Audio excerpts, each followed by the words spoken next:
সপ্তদিন সপ্তরাত্রি অন্তে তক্ষক দংশনে আপনার মৃত্যু অনিবার্য।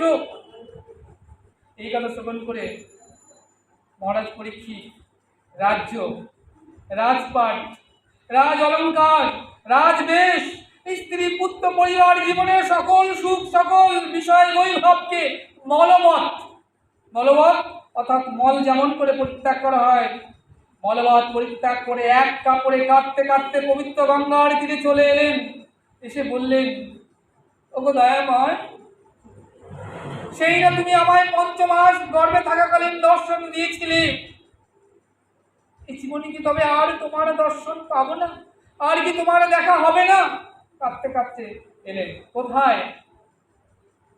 60,000 সন্ত ঋষি মুনির আশ্রমে পবিত্র গঙ্গার তীরে। সেখানে এমন সময় সকল রাজারা উঠে বললেন, হে রাজন, কেমন করে এমন হলো? কেমন করে আপনি অভিসম্পাদিত হলেন? আপনি আমাকে বলুন। বলেন, কেমন করে অভিসম্পাদিত প্রাপ্ত হলাম, কেমন করে সপ্তদিনন্তে আমার মৃত্যু অবশ্যম্ভাবী হবে, এ কথা আমায় জিজ্ঞেস করো না। যদি কিছু বলতেই হয় কহত কৃষ্ণ কথা। এমন সময় সেখানে সুখদেব গোস্বামী এলেন। সকালে উঠে দাঁড়ালেন, তার চরণ ধৌত করে পুষ্পচন্দনে পূজিত করলেন। তারপর কি করলেন? উত্তম আসনে বসালেন। মহারাজ পরীক্ষিত প্রশ্ন করছেন, হে গুরুদেব, আপনি কৃপা করে বলুন, এই সংসারে এই জগতের নিয়মান জীবের কি কর্তব্য হবে? আমি এই সংসারে একা নিয়মান নই।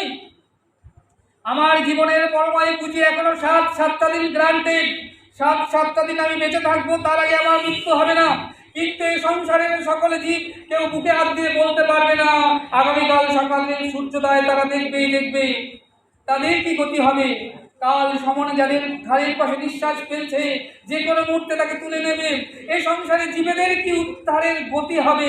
তাদের কেমন করে তারা ব্যাক টু গড হেড, কেমন করে তাদের উদ্ধার হবে? আপনি কৃপা করে বলেন। সুখদেব গোস্বামী ভাগবত আসরে বসছেন হরিকথা বলতে। এবার মহারাজ পরীক্ষিত হরিকথা শ্রবণ করলেন। 7 দিন 7 রাত্রি হরিকথা শ্রবণ করে কি করলেন না, একাগ্র চিত্তে। এই জন্য বলছে, শ্রোতা হলে পরীক্ষিতের মতো শ্রোতা হতে হবে। ভাগবত আসলে বসে বাড়ি যাব খাবো, রান্না করতে হবে, এই করতে হবে, মন চঞ্চল হয়ে গেলে মা কিছু ধারণ করতে পারবে না।